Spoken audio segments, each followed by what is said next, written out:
Assalamualaikum warahmatullahi wabarakatuh. Halo, apa kabar teman-temanku semuanya? Dimanapun kalian berada, semoga dalam keadaan sehat walafiat. Dan tak lupa saya ucapkan salam sukses untuk teman-teman seperjuangan yang punya usaha kecil-kecilan di rumah seperti saya dengan hanya modal minim. Semoga usaha kita selalu diberi kelancaran. Amin ya Allah ya Robbal Alamin. Di kesempatan kali ini seperti biasa, saya mau sharing lagi kegiatan sehari-hari saya di warung setelah pulang belanja, yaitu unboxing. Dan ini baru pulang belanja ya, sekalian aja mau langsung unboxing dan sekalian juga jawab pertanyaan teman-teman di video sebelumnya. Ada yang nanya kemarin, Kak, biasanya kalau belanja harian jam berapa? Because kalau udah buka toko mau tutup sebentar itu sayang. Nah, untuk pergi belanja saya itu biasanya pagi sekali ya, jam 7-an atau sekitar jam setengah 8, jam 8-an. Misalkan kalau glosirnya ada yang buka pagi dan butuhnya saya pagi banget ya, saya cepat-cepat pergi aja. Selagi nggak ada pembeli di warung, saya cepat-cepat pergi. Tapi misalkan ada glosir yang dekat rumah ya, bukannya agak siangan, bukannya itu setengah 8. Jadi ya berangkat dari rumahnya itu setengah 8-an lah. Karena kalau belanja siang-siang itu ya panas ya bawa motornya dan suka banyak orang juga di glosirnya. Jadi sayang waktunya lama banget di glosir. Jadi kalau berangkat pagi-pagi itu nggak banyak orang di glosirnya. Jadi prosesnya juga cepet ya. Proses packing belanjanya juga cepet. Nah, jadi menurut saya juga sama, kalau lama-lama warungnya ditutup itu sayang ya. Misalkan kalau 1 jam dapat 50.000 atau 100.000 itu juga kan sayang ya. Apalagi kalau ada pelanggan ke warung selagi warung kita tutup kan kasihan juga. Jadi saya kalau belanja itu nggak pernah lama-lama ya, atau nggak pernah sambil main-main. Selalu sat-set belanja ya, kalau udah beres langsung pulang ke rumah, langsung buka warung lagi. Lagian kalau lama-lama warungnya tutup itu nggak baik juga bagi perkembangan warungnya ya. Tapi kalau misalkan ada yang gantian jaga warung, misalkan satu orang jaga warung, satu orang pergi belanja, ya itu lebih baik, lebih bagus lagi ya. Jadi warungnya dari pagi sampai malam bisa terus buka, gak usah main tutup buka ya. Tapi dikarenakan di sini saya sendiri gak ada yang bisa untuk gantian jagain warung ya, mau tidak mau kalau saya pergi belanja itu ya harus ditutup. Makanya kalau saya pergi belanja itu gak bisa lama-lama. Oh ya, di video sebelumnya ada yang nanya juga, Kak, katanya kalau ada yang kasbon banyak lama gak inget bayar, terkadang mau diikhlaskan juga kita keburu benci lihat mukanya. Terus gimana Kak pencerahannya tuh?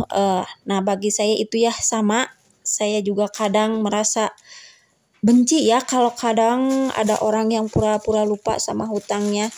Mau diikhlasan ya sama, saya juga nggak bisa. Nah, sedari itu, dari pengalaman saya, bagi yang mau kasbon ke warung saya itu, saya minta ada syaratnya aja. Misalkan kalau mau kasbon itu boleh, tapi nggak boleh terlalu banyak dan nggak boleh terlalu lama. Misalkan jangka waktunya itu 1 bulan, nggak boleh lebih ya. Tapi saya usahakan ya, misalkan kalau mereka ada uang, usahakan 1 minggu juga bayar. Untuk jangka waktunya nggak boleh lebih dari 1 bulan, dan untuk nominal kasbonnya nggak boleh lebih dari 100.000. Tapi misalkan bagi warung pemula yang modal minim seperti saya ya, yang kayak gini, yang masih mengandalkan belanja harian, belanjanya di mix kayak gini, sebaiknya sedari awal buka warung itu jangan dibiasakan ngasih kasbon ya.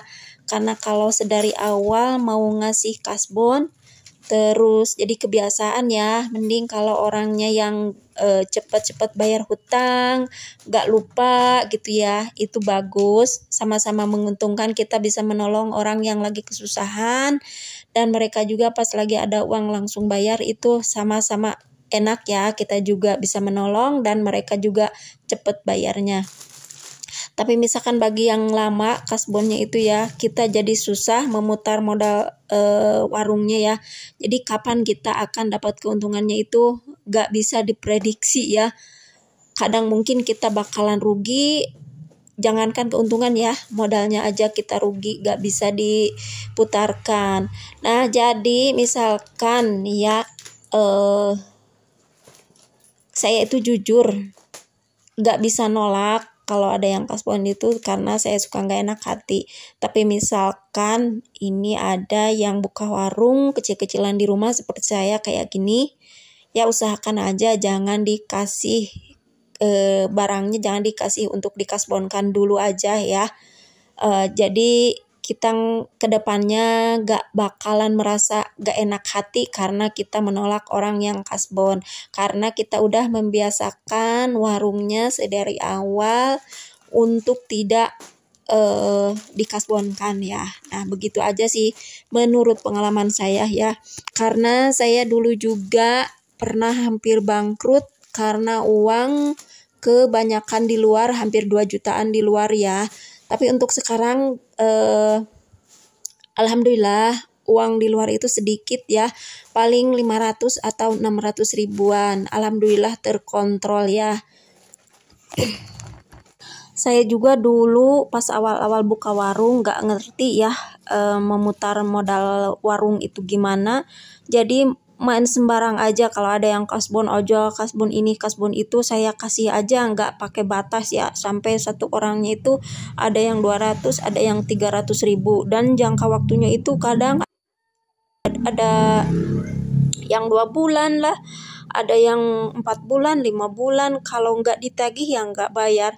Nah tapi setelah itu, setelah saya hampir bangkrut ya, gara-gara kebanyakan dihutangin ya itunya dagangan warungnya ya, saya mikir lah saya ganti cara berjualan saya, trik di warungnya ganti, jadi ya seperti yang saya sebutkan tadi, cara kasbonnya ya begitu ya, gak boleh lebih dari 1 bulan atau gak boleh lebih dari 100 ribu.